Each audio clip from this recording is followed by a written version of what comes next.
So our first step in our project is going to be making the sprites move. So each of our Pokemon. We're going to start with Bulbasaur. So go ahead and click on Bulbasaur right down here. And we're going to start with the green flag block. So go ahead and go to Events and drag out one green flag clicked. And then because Bulbasaur is a little small, I'm going to set his size to 200%. So now he's a little bit bigger. If you want to make him bigger or a little bit smaller, you can go ahead and choose a different number. After that, we're going to go to Motion, and we're going to drag out Set Rotation Style Left Right. This way, Bulbasaur won't accidentally flip upside down when we make Bulbasaur move down the screen. After that, we're going to use a forever loop. This is where we're going to be putting our movement code. So this is where we're going to be making Bulbasaur and all the other sprites move with our arrow keys. So we're going to drag out forever. And then we're going to drag out an if then. And then we're going to go to sensing. And we're going to drag out key space pressed. And we're going to select up arrow first. After that, we're going to go to motion. And we're going to drag out point in direction 90. And because we've selected up arrow, we want him to move up. So we're going to have him point up. So we're going to use the wheel, have him point to 0 degrees, which is up. After that, we're going to change Y by 10. And that will allow Bulbasaur to move up. If you want to test it, if you press the green flag, press up arrow, Bulbasaur will move up. Okay, after that, we're going to go ahead and drag out a go to right before the forever loop. And we're going to just do 0, 0. So go to X 0, Y 0. That way Bulbasaur will start off in the middle of the screen.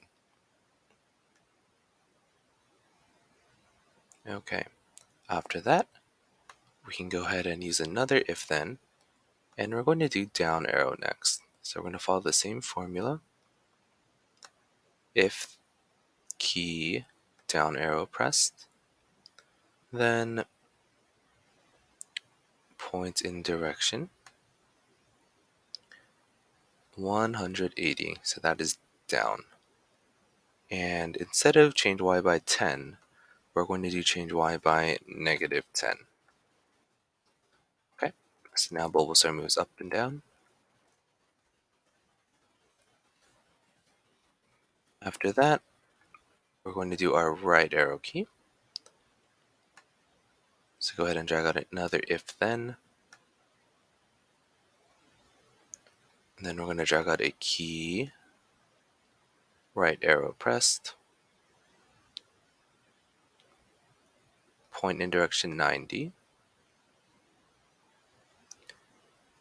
change X by 10,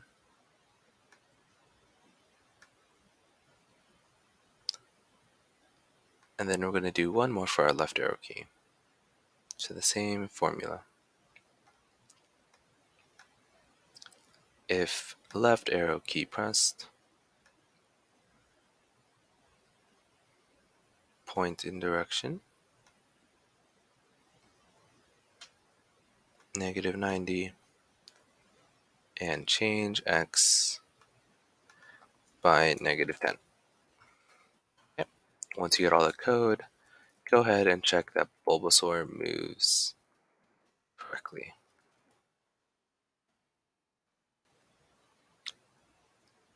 If your character is facing the wrong way when you make him move, all you need to do is switch the point in directions for the left and right. So for my right arrow, I'll switch it to negative 90. And for my left arrow, I will switch it to 90. And now he's facing the correct direction. Okay, after we get this, go ahead and copy the code into both Ivysaur and Venusaur. To copy the code, all you need to do is take the code and hover your mouse on top of this sprite down here. So you can see when I hover over the Ivysaur, it does a little jiggle. When it does a little jiggle, you just let go. I'll do this for both Ivysaur and Venusaur. Okay, and now you can check in both Ivysaur and Venusaur, I have the same movement code. So now when I press the green flag, they all move together. Don't worry if they're all showing right now. We'll make it so that only one is showing at a time later on in the code.